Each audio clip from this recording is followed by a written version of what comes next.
Welcome back. In today's video, we're covering the latest UK Driving Theory Test 2026 questions and answers. If you want to pass your theory test on the first try, you're in the right place. Watch carefully, test your knowledge, and see how many questions you can get right. Question number 1. There are objects hanging from your interior mirror. Why could this be a hazard? Option A, your view could be obstructed. Option B, your windscreen could mist up more easily. Option C, your radio reception might be affected. Option D, your sun visor might get tangled.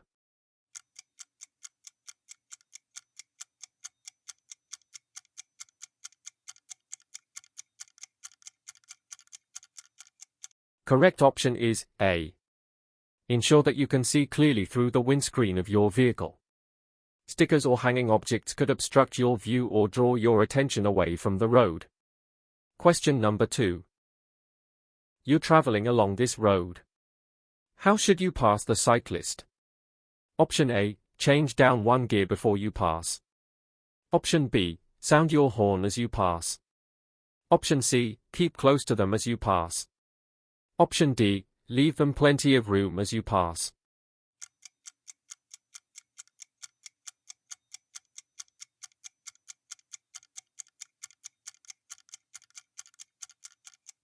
Correct option is D. Allow the cyclist plenty of room in case they wobble or swerve around a pothole or raised drain. Look well ahead before you start to overtake, because you'll need to cross the hazard line.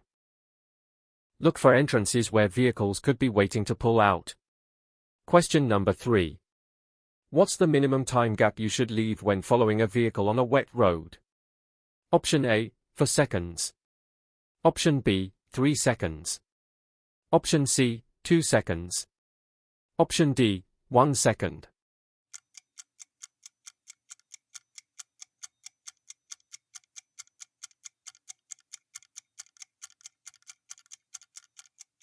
Correct option is A. Water will reduce your tire's grip on the road. The safe separation gap of at least 2 seconds in dry conditions should be doubled to at least 4 seconds in wet weather. Question number 4. When will your vehicle use more fuel? Option A, when its tires are new. Option B, when its tires are underinflated. Option C, when its tires are of different makes. Option D, when its tires are overinflated.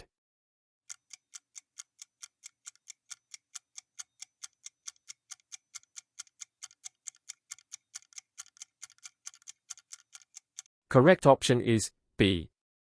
Check your tire pressures frequently, normally once a week. If they are lower than those recommended by the manufacturer, there will be more rolling resistance.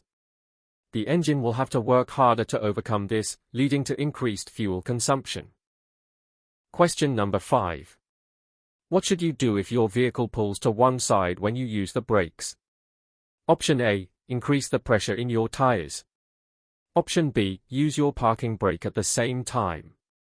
Option C, change gear and pump the brake pedal. Option D, have the brakes checked as soon as possible.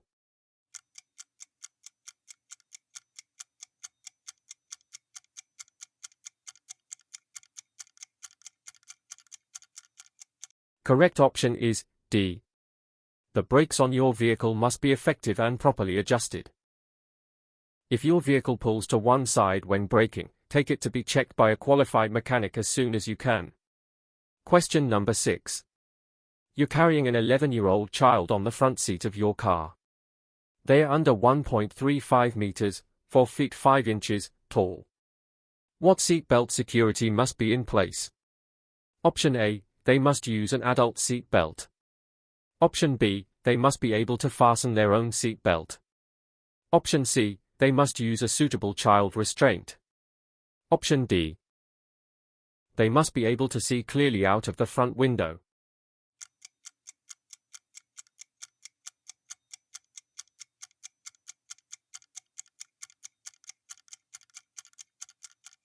Correct option is C. As the driver, it's your responsibility to make sure that children are secure and safe in your vehicle. Make yourself familiar with the rules. When children are carried on the back seat, there are a few very exceptional cases when an adult seatbelt can be used instead of a correct child restraint. Question number 7. You're following other vehicles in fog. You have your headlights on dip beam. What else can you do to reduce the chances of being in a collision? Option A, keep close to the vehicle in front. Option B, keep a safe distance from the vehicle in front. Option C, keep up with the faster vehicles. Option D, use main beam instead of dipped headlights.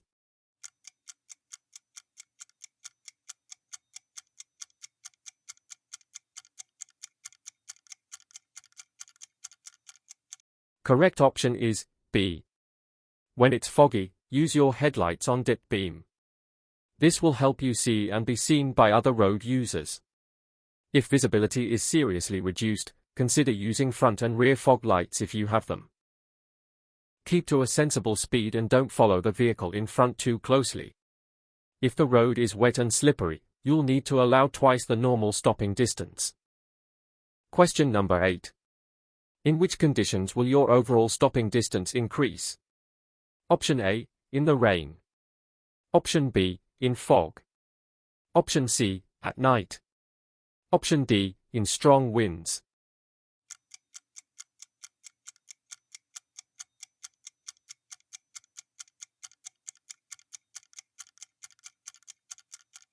Correct option is A. Extra care should be taken in wet weather. On wet roads, your stopping distance could be double that in dry conditions. Question number 9.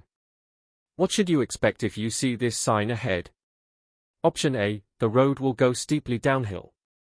Option B, the road will go steeply uphill. Option C, the road will bend sharply to the left. Option D, the road will bend sharply to the right.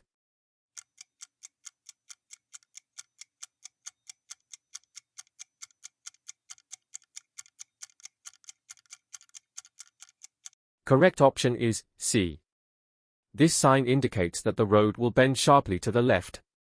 Slow down in plenty of time and select the correct gear before you start to turn. Braking hard and late, while also sharply changing direction, is likely to cause a skid. Question number 10. What's the main hazard you should be aware of when following this cyclist? Option A. The cyclist may get off and push their bicycle. Option B. The cyclist may move to the left and dismount. Option C. The cyclist may wish to turn right at the end of the road. Option D. The cyclist may swerve into the road.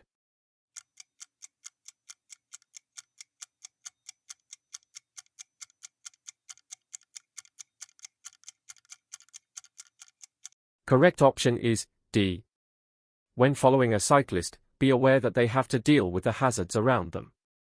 They may wobble or swerve to avoid a pothole in the road or see a potential hazard and change direction suddenly. Don't follow them too closely or rev your engine impatiently. That's it for today's practice session. If you found this video helpful, don't forget to like, subscribe, and turn on notifications for more UK driving theory test videos. Keep practicing, stay consistent, and you'll be ready to pass your test first time. Thanks for watching, and I'll see you in the next video.